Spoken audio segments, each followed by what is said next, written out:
Hey,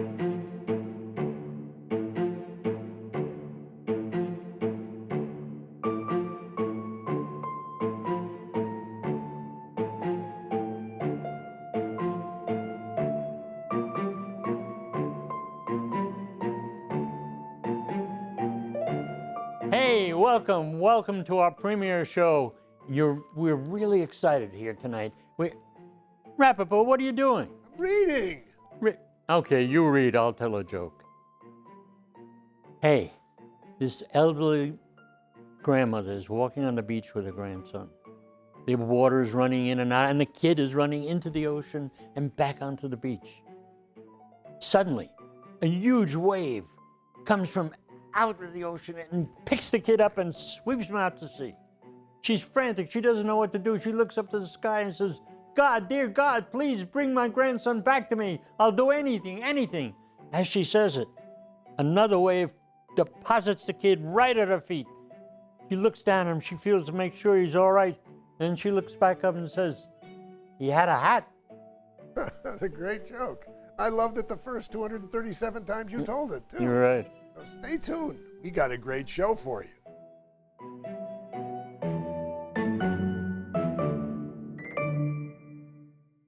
In the late 70s, the National Lampoon was the hottest magazine in America. And we were doing books and hit stage plays introducing people like John Belushi and Chevy Chase and Gilda Radner. I had no idea of ever doing a movie. It never came up until one day, one of the founding editors, Doug Kenney, a great humorist, came to me and said, Matty, I've had 7 years and I'm just worn out. I just got to leave. And I was frantic. This guy was like gold. He was funny gold. So I just snapped out. I knew he loved show business. And I said, you can't leave. We're going to make a movie and you're going to be one of the writers. And he lit up. And we added Harold Ramis, who had been in our show, The National Lampoon Show, and Chris Miller, who wrote great stories about college fraternities. And they started writing and came up with a 90-page treatment, which nobody in Hollywood had ever seen before. And after a lot of interaction with studios, finally Universal said, okay, let's do it.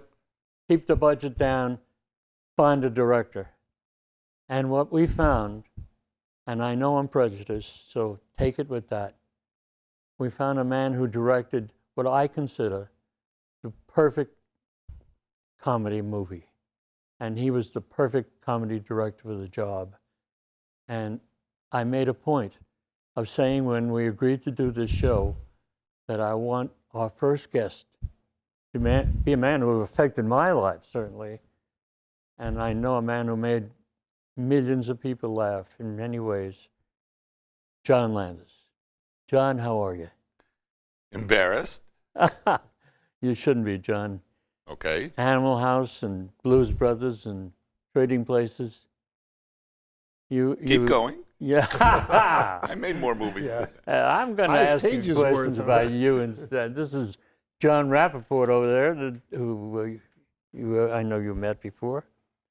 I'm going to ask you. I'm going to start off with a big question. Television show, and worked on Laugh-In and probably thousands of other shows. All in the Family, whatever. All in the Family. Shows that if you're under 50, you never. We have a rule on the show: we never talk about Rappaport. Oh, sorry. John, I'm going to ask you the big question first. Putting those pictures aside, your pictures, because you're prejudiced, what's your favorite movie comedy of all time? Well, the truth is, I dislike.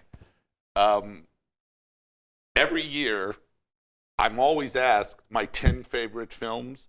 The BFI, the British Film Institute, the American Film Institute, Empire Magazine, all these. They always ask you, what are your favorite? And the truth is, I can't do that because I could name 20 movies and realize that I left out about 40. Because you ask comedies. There are many brilliant comedies. I think Dr. Strangelove is great.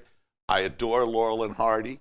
I mean, they've made a couple of movies, Blockheads and A Perfect Day and Toad in a Hole and Sons of the Desert and Way Out West. They made a lot of truly great films. Obviously, Chaplin, Keaton, Harold Lloyd, the Marx Brothers, Monty Python. It goes, I mean, there's Lubitsch, there's Preston Sturges. I mean, there's so Billy Wilder. Billy Wilder, thank you very much. It goes on and on. There's Jacques Tati. Yeah, but almost everything you've just mentioned was a long time ago. How about, let's say, the Recently, last decade? Any great movies? In the last comedies? decade, great, I don't know, but there have been some very funny movies. That I thought Judd Apatow made a couple of movies I quite liked. I really liked Worked on a Lampoon movie, incidentally. Which one?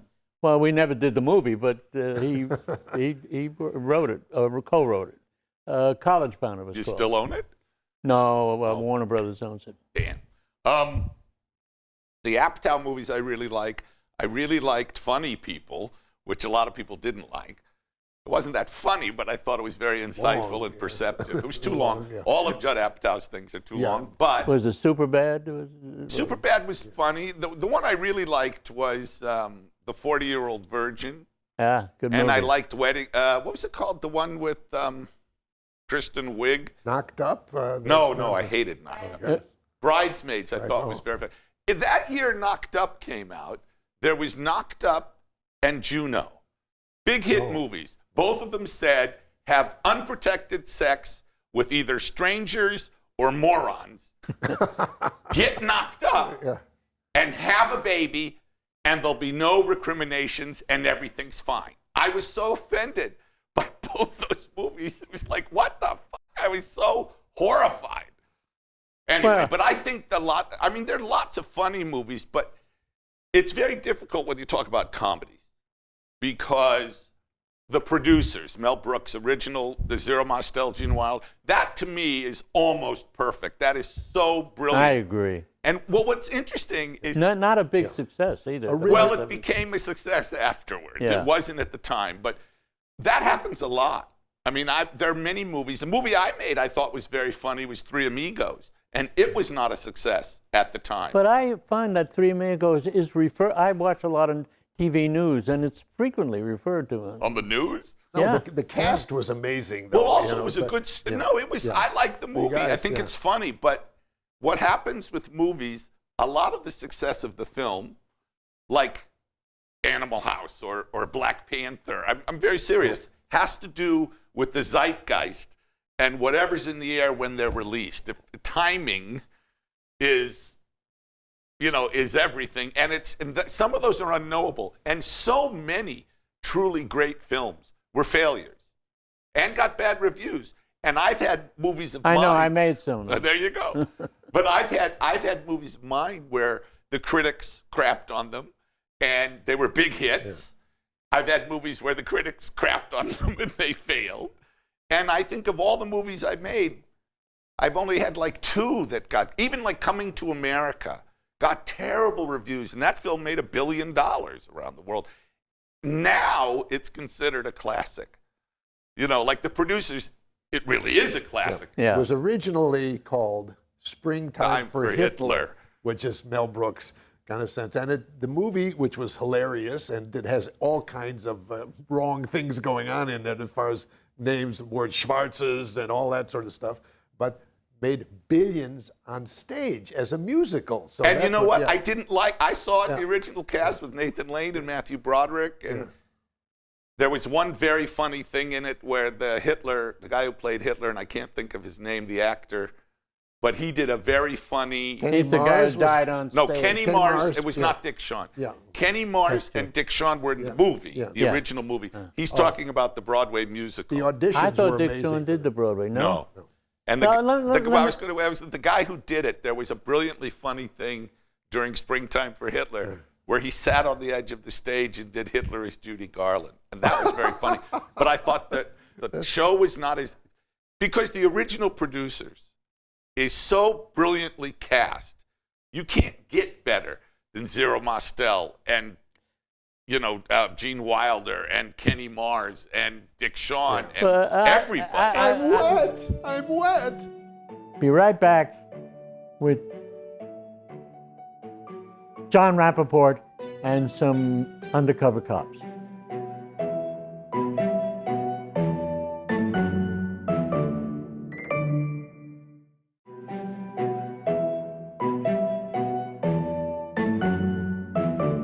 I want to say something that obviously, once again, is prejudice.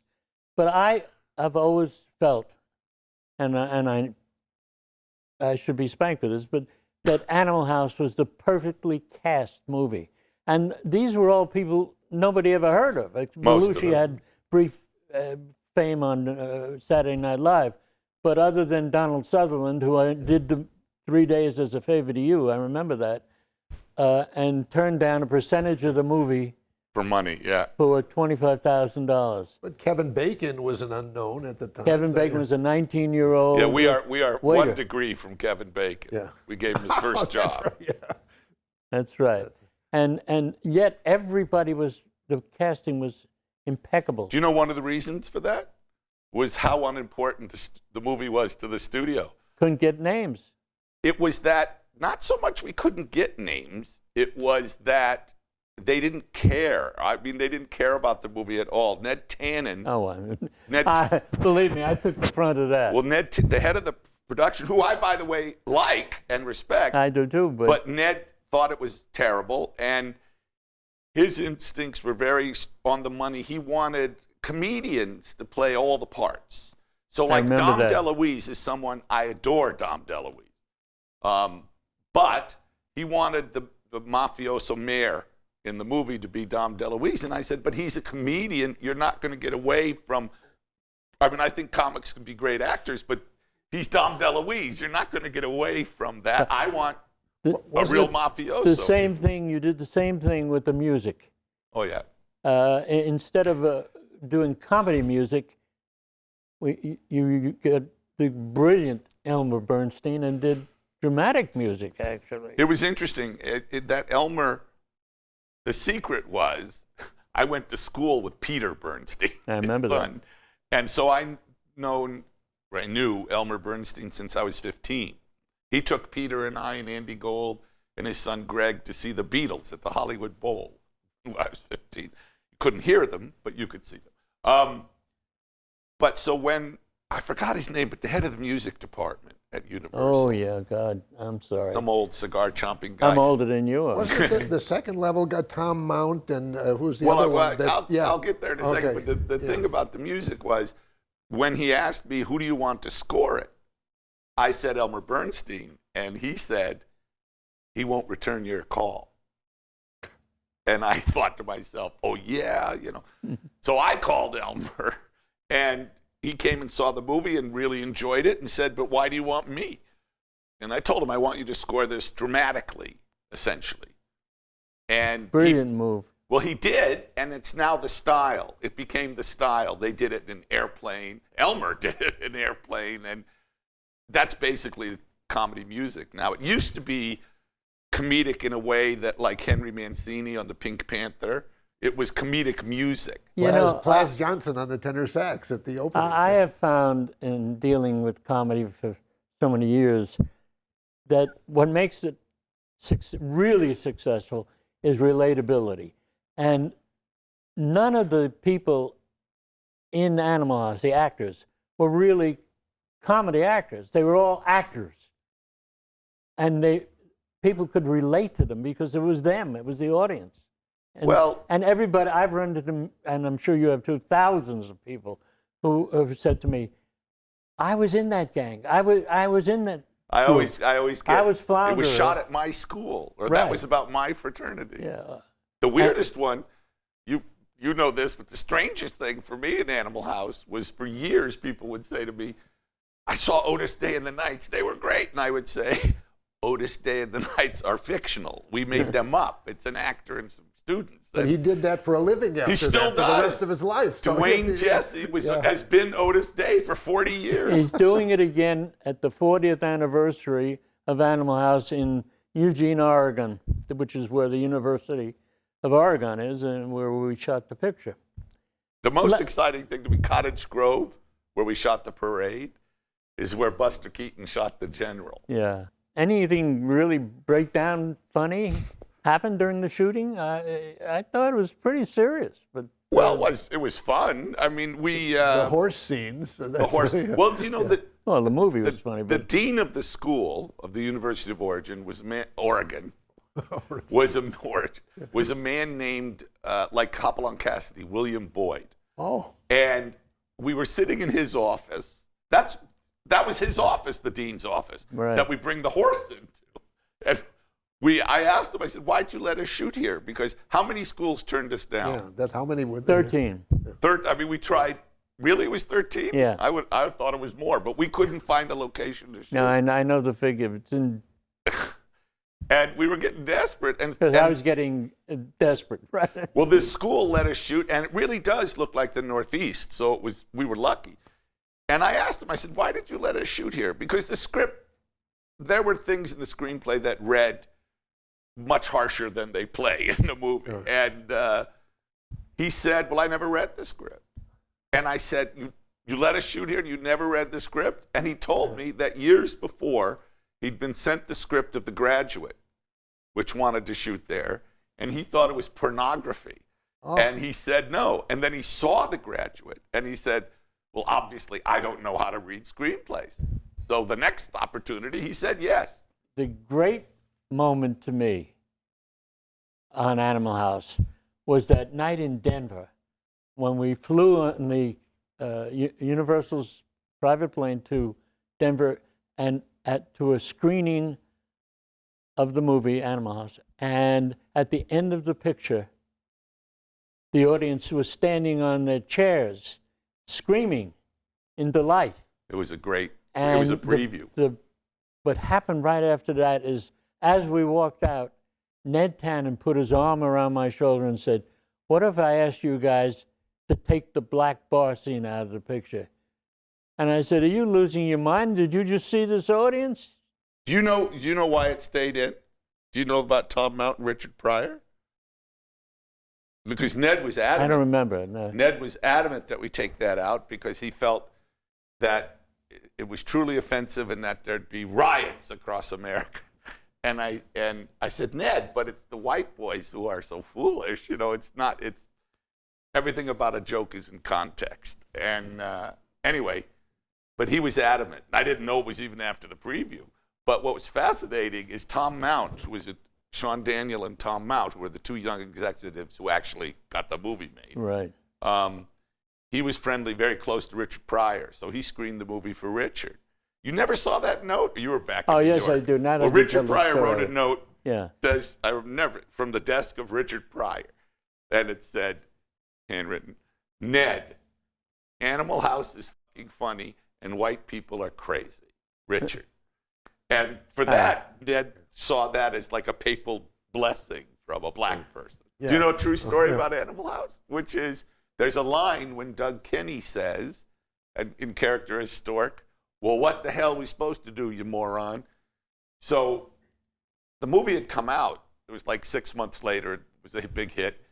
And the studio sent me and said, here, you deal with this. They had gotten a letter from a woman somewhere in Ohio or something. This is not funny, but I didn't know this, but moron is a medical term. Yeah, it's an IQ It has range. to do with a certain kind of handicap. So she wrote, my son is a moron.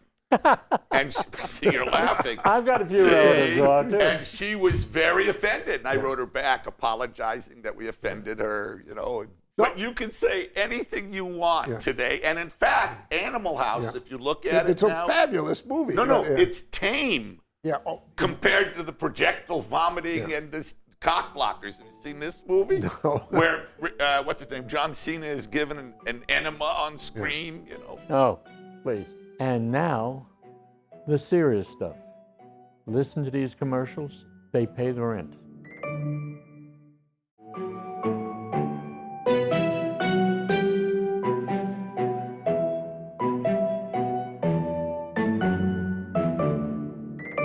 The most important thing about Animal House It's 40 years old this That's year. right. And still doing very well, incidentally. I saw it on HBO the other night, and it's still unbelievable. I'm going to give you a statistic. Last year, 39 years after it was released, the studio made nearly $1 million on it in profit. Yeah, but he can 39 talk years. as a gross player. Mr. See, Gross, yeah, Gross over I don't here. know. Yeah. I'm not privy to this Well, the information. Lampoon was, let's Okay. put it that way. And when we me- have lunch together and the check comes, I said, "You got Gross. You pick it up." So, I haven't been at the Lampoon since 1990. Let me switch subjects. I asked you your favorite movie comedies. I can think You of danced so around many. that. Well, I named a whole bunch. You well, want me to name you more? gonna I do- love Abbott No, I Costello. want to change the subject. Tell me, how about if we get personal? People. Your People. favorite movie, comedy actor or actress?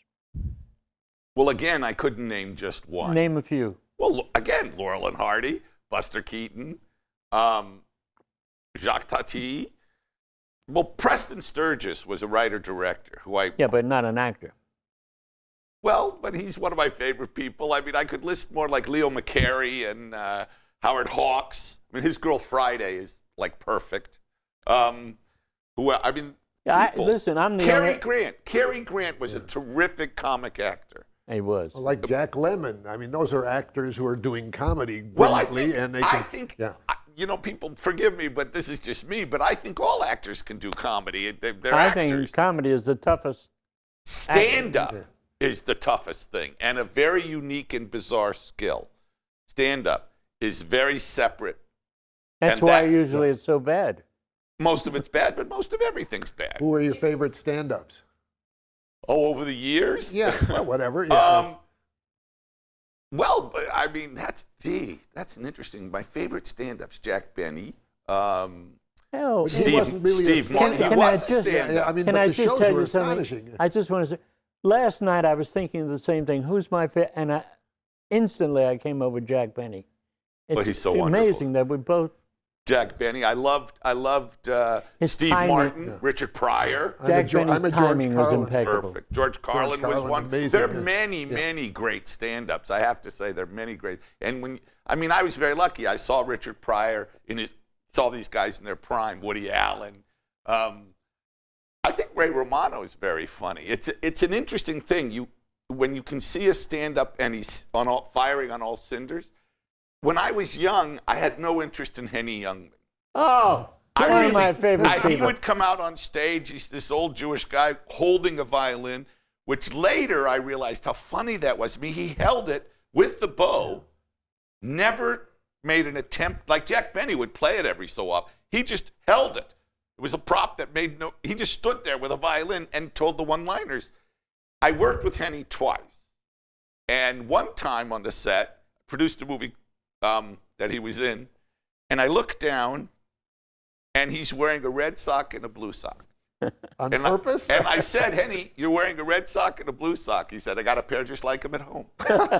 And I realized he got dressed in the morning so he could be fed that line. You know, I knew Henny. I was originally a Broadway press agent. Uh-huh. No, originally I was a baby, but You're a baby Broadway person. and I knew Henny well. And in those days, back in the 50s, the big thing was the columnists. Oh, yeah. Winchell being king.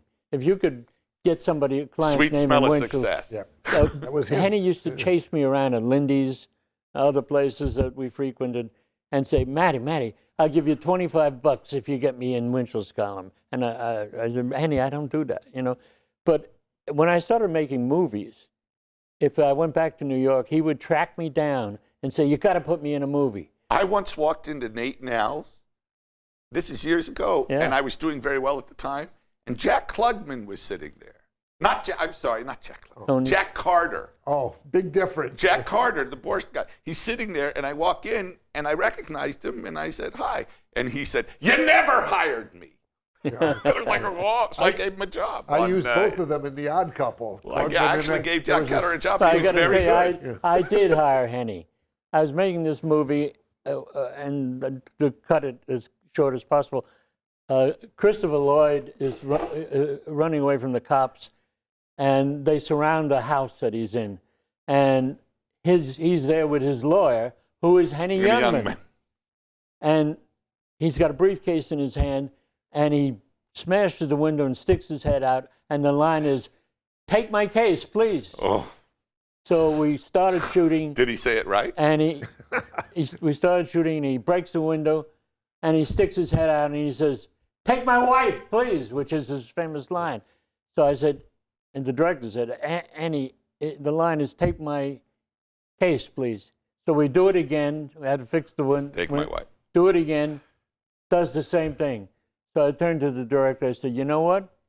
Leave it alone. It's his line." You know the famous stay there. Steadicam shot in Goodfellas? Yeah. They go to the Copacabana and they go under and then around through the kitchen and to the table. Well, the shot ends on Henny Youngman on stage. And he blew the line. And they did that. They rehearsed for a whole day. They did 4 takes perfectly and go on him, and he fucked up the line. Yeah. Take my wife. And he finally did it I love right. that in that scene though, where they set up the table in front. It's He's with wonderful. the date for the first time. She looks at him. She says, "What do you do for a living?" Yeah. You know. No, that's a great movie. Yeah. So I must say- wait. Before you go, I tell you my Sure. favorite Henny Youngman joke. Please. I was going to say that I never really appreciated Henny as a young guy. It's always good. As Jews get older, they tend to be. Anyway, but one of his lines that I just thought was so funny was, "If a husband is alone in the forest, is he still wrong?" The last joke I remember that Henny told me, it was at that filming, it was the last time I saw him, was he said, "I had a terrible day. I went to the track today. My horse was the politest horse in the race. He let 6 other horses get in front of him." Okay, so again, I'm getting married to Deborah, who was the costume designer on Animal House, among many other movies. And let's see, we've been together like 40, more than 40, like 42 you were together years. when we made the movie. So Well, we weren't married then. No. So you figure it out. We got married, we lived together since 1975, so it's a long time. Anyway. 43 years. This Thank you is very a much. comedy show, not a math Well, class. the day we're going to get married, we lived up in Coldwater, up above Coldwater Canyon, and my in-laws are in town, of course. We're getting married, my potential in-laws. And so Deborah sends me to Nate and Al's. It's one of Jew jokes, you go to Nate and Al's. And I go down to Nate and Al's to pick up lox and bagels, for breakfast. And I walk in, and there's Henny Youngman and Bernie Brillstein sitting there, which is already the setup for a joke. And they say, "Come and join us." And I said, "I can't. I'm getting married today." And Henny says, "You're getting married today?" Reaches in his pocket and says, "Here, for your bride, a diamond pin." And he gives me a safety pin that a dime has been soldered onto it. That was a standard gag. So, I love the idea that the guy goes to breakfast with props in his pocket. So I brought it to Deborah, who used to wear it with her diamonds. And then years later, she lost it. So for an anniversary once, I had a sterling silver safety pin made, and I wanted to find a dime with the date of 1980, of our marriage. So I found out you got to go to the bank, and I got $100 worth of dimes, mountain of dimes on the table. And I'm going through the dimes, and these 2 little, I guess they were Chicano boys, but these 2 little boys, like 6 and 8. "What are you doing?" I said, "If you can find a 1980 in here, I'll give you $10. And the 3 of us spent an hour That's funny. and one of them finally found one. And Henny did that often. It was like every day. Well, don't tell Deborah, because she thinks it's funny. This is Comedy Happens with Matty Simmons, and I keep forgetting that guy's name. Richmond Point. Rappaport.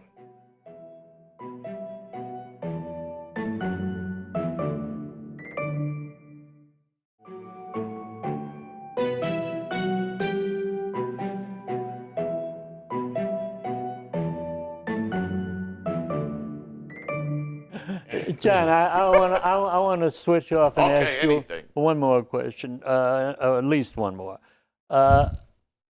Funny things happen on sets. You made a lot of movies. You made a lot of great movies. What is there an incident that stands out in your mind that you found and still find really funny? Well, gee, thousands of them. My favorite. Well, give me one. I'll give you my favorite actor story, and it goes back to Three Amigos, which is you've seen Three Amigos. So Yes. Chevy Chase, Steve Martin, and Marty Short play these silent film actors, and they're wearing these insane costumes that Deborah made them with the giant sombreros. And we're in the Saguaro National Forest outside Tucson, Arizona. And the three actors are sitting on horses. And the horses are held by teamsters, you know. And I have two cameras. This was film days, you know. And so we had big arcs because we're in the desert. And two cameras. One is a 3-shot cutting through the horses, like just below their eyes, kind of straight on. And one is a raking 3-shot. The horses' heads and the three actors. And it's like a page and a half of dialogue. So I'm standing in front of them with my script. And it was Chevy, Steve, and Marty. And we run the lines. And Chevy says, wait. Says,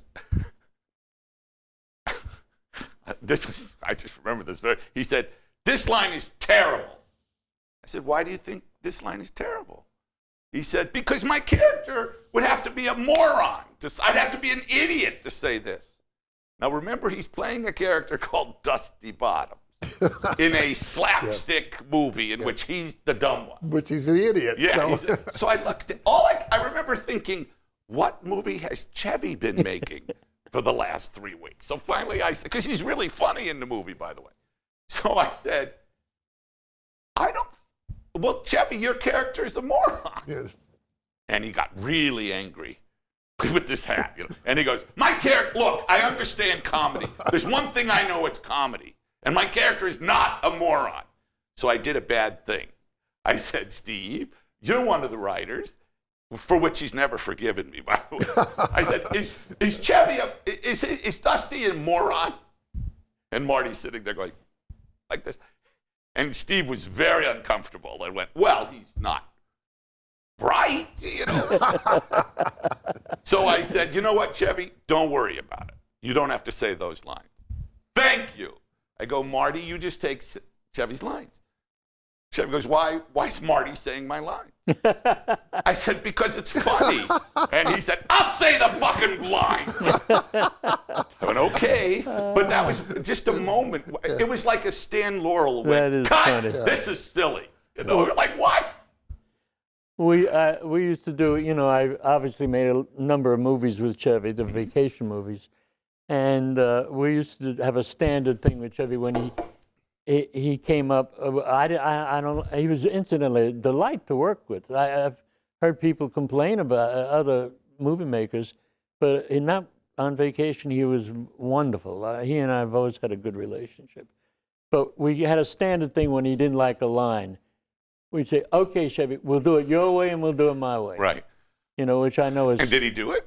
And he did it, yeah. And a smart actor would never do it. Which got chosen in editing, though? That's the question. Yeah, well, the director has the decision. And he knew that we were going to use it. Well, you know, the Chevy's very funny, so he would come up with good stuff. Yeah. But he can be a problem. I made 2 movies with Chevy, and he often says things to members of the crew and to people that are just shocking. Yeah. You know, he doesn't make himself well-liked. There's very little of that on vacation movies. Good. He was... Lucky for Harold. Really, yeah. Well, Harold and 2 other people, yeah.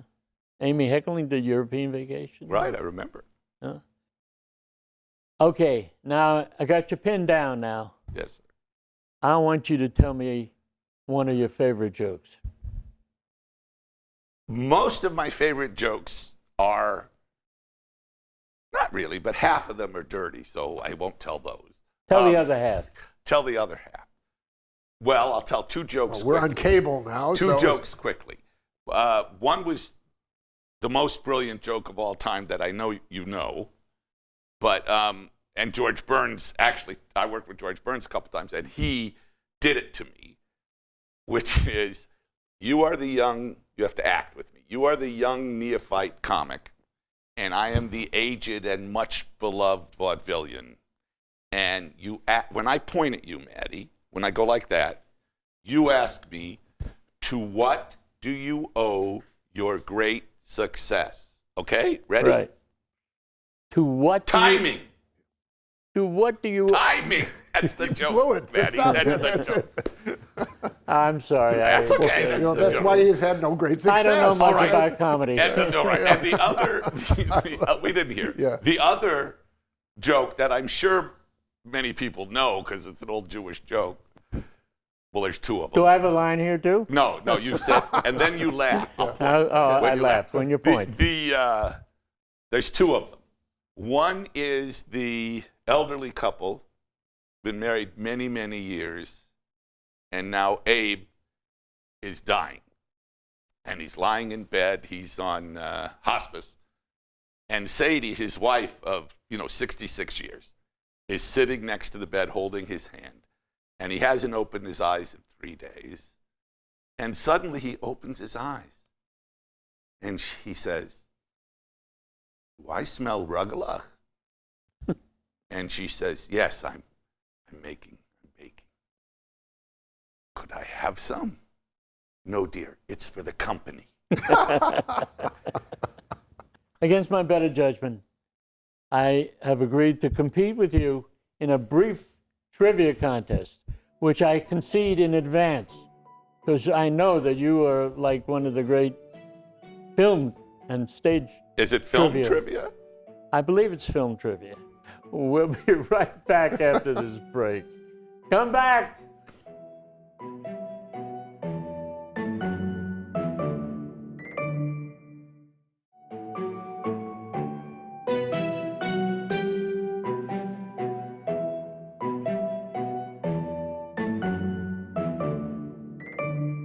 Okay, well, welcome to the trivia portion of our show, the unknown trivia portion. I like the way you redid this set. All right, let's see. You like the set. That was a good trivial answer. So the rules are whoever answers fastest and correct wins. Now, that's probably something you didn't understand about the rule. If you answer first and are wrong, the other person has a chance to answer correctly. Both screw it up, I don't know what to tell you. And for the lucky winner, a pastrami sandwich from Lenny's Deli. Perfect. But what a performance. Thank you very much. 14 years in acting school. Now put the sandwich down and ask a question. I think you should keep the offstage voice. Okay, Really? yeah. I'll put the sandwich down. You're the worst sandwich I've ever seen. Is that good? No, All you've right. ever worked. Already the director is punching up the right. All right. Name the movie. This is the famous last line. Well, that's not part of the line. Nobody's perfect. Some Like It Hot. That's right. That was easy. Who directed the Oscar-winning film Tootsie? Sidney Pollack. That's right. Thank you. Or Irving Pollock. I forget which one. But it's one of the Pollocks. I knew the Pollock. Oh, never mind. Go ahead. Which of these? Sidney's brother, Bernie Pollack, was a wardrobe guy. Well, anybody with the very last talented. Anybody with the last name Pollock should have a brother named Bernie. And Okay. should have a wardrobe. Okay. All right. Which of these is not a real movie? A. Sisters. B. Step Brothers. C. Uncle Drew. Uncle Drew, I haven't finished yet. but that's the one that's not a real movie. Okay. D. My Crazy Aunt Alice. Uncle Drew. Well, you're wrong twice. Aunt Alice. Right, yes. So you've got two wrong answers Two on wrong. one question. That's great. All right. That means we only get a half a sandwich if we. The score is 2 Yeah. Matty, 1 Yeah. John. You get a roast beef sandwich at a No, Goyish restaurant. the director just said I What? answered that correctly. You know, I heard it. I'll yes. put this bum down. What does he know about movies? What movie is this line from? I'm just one stomach flew away from my goal weight. A. Casablanca. B. The Devil Wears Prada. C. Bridesmaid. D. Pretty in Pink. Bridesmaid. Pretty. Probably The Devil Wears Prada, because I never saw it. Oh, okay, What's your yeah. I saw it, but I don't remember any line from it. John, We think The Devil Wears Prada. you won with take 2. Okay. The Devil Wears Prada. Which film was not made in the 80s? A. Airplane. B. Ghostbusters. C. Groundhog Day. D. Raising Arizona. Raising Arizona, although I think it was made in the 80s. The first one. What was the I don't- first one? First one was Airplane. That was made in the Airplane. 80s. Yeah. No, that was made in the 80s. Was it? So Yeah, what's yeah. the It's answer? amazing. The two geniuses out of What's the 4 answer? shots both missed 2 What's of the it twice. answer? Huh? The answer is Groundhog Day. So When you, was that made? Oh, that was made Bill Murray recently with in the- 1990 something. you work with Bill Murray all the So time. it's Well, a tie. You guys yeah. get to Ground- split the sandwich. Groundhog Day was Thank Harold, you right? so Harold directed. Harold wrote and directed it. Yeah. One of the great I think movies, Chris- actually. Yeah. I think Chris Miller may have been involved with the original Well, I don't know. screenplay. But that was written and directed by Harold, the great Harold Yeah, Ramis. and let us, in all seriousness, just since both of us knew him so well, mention that Harold was not only a great director and writer, Harold Ramis we speak of, and actor, but just one of the great human beings I've ever known. Harold was great and a great talent. This one's for Harold, John. The deal. Stay put for more jokes and also more of Matty.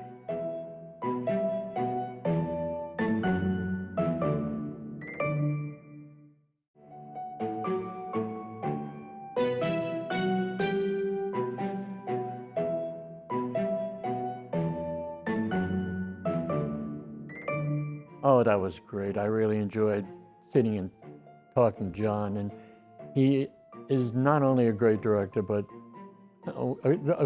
such a funny person. He tells a great joke, does he not? He's very funny, especially for a director. He's incredibly funny. So, Yeah, most most directors are not funny. no, but they know how to find They're good not funny writers. people, but Yeah. some. They're just rich. That's all. So, And we have many other actors, great comedy actors and directors coming up and producers. could be fun. Let's do And, this again. Yeah, movies, television, and I've enjoyed it. Good talking to you. Me too. Nice to Let- see you. Don't call me, I'll call you. Okay, good. Yeah, and I have an unlisted number. And now let's keep That's it the way I that prefer yeah. that you keep it. Maddie, I love you. And don't love me. I don't want you to love Not me. in a bad way.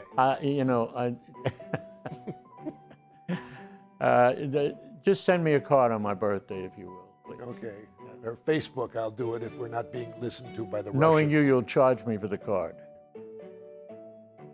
And that's Comedy Happens. And that's a wrap.